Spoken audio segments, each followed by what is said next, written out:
Hi there. This is a fine trap in the Queen's Gambit Accepted. It's called Deflected and Dejected, and it's from the interesting game Leitau against Baburin 1998. After d4, d5, c4 the Queen's Gambit, and black accepts with d takes on c4.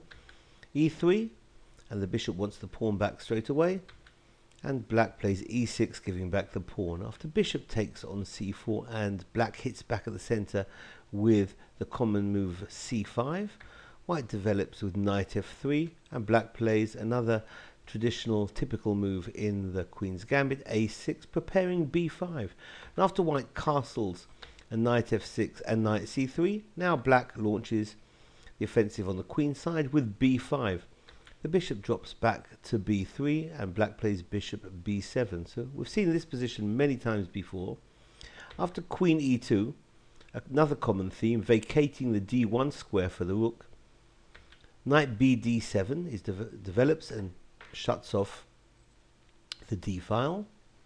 White takes the center with e4, and now c takes d4 and knight takes d4 has been played before. In this position, black continues with bishop to c5 with time on the knight by hitting it. The bishop hitting the knight there on d4. After the bishop develops and guards the knight with bishop e3, queen b6, and we've got more pressure on the knight on d4. After rook fd1, supporting the knight, here black tried knight e5. And this move has also been played by Nikolic, although it's not the best. Black would have done better to simply castle. After this move, knight e5, white plays rook ac1 with pressure on the c file, and rook c8. And here, white turns the screws on black with an unexpected maneuver. The move is knight a4, forking the queen and the bishop, but offering up the knight. So after pawn takes on a4, the bishop recaptures with check. And after king to e7, we've got rook takes on c5, another exchange sacrifice. After rook takes on c5, queen takes c5 wouldn't have worked, because after queen takes c5 we've got knight f5, and that's going to pick up the queen with a clear win for white. So going back, after bishop takes on a4, king e7, we've got the exchange sacrifice on c5. After rook takes on c5, now we have a lovely theme. The knight first of all goes back to b3, hitting the rook, which is pinned.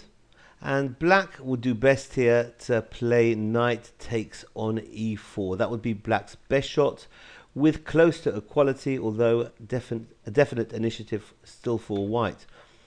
However, if black supports the rook with the rook c8, then white wins beautifully with this deflection theme. After knight takes on c5 and rook takes on c5, the unexpected move b4 now, hitting the rook,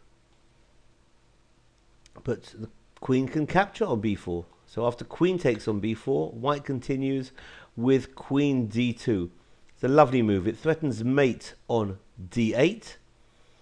And if black captures the queen, queen takes on d2. Then we got the cute intermezzo, bishop takes on c5 check, and picking up the queen next move with a winning position for white. So this has been the trap called Deflected and Dejected in the Queen's Gambit Accepted from the game Leitau against Baburin 1998. Thanks for watching. Bye bye.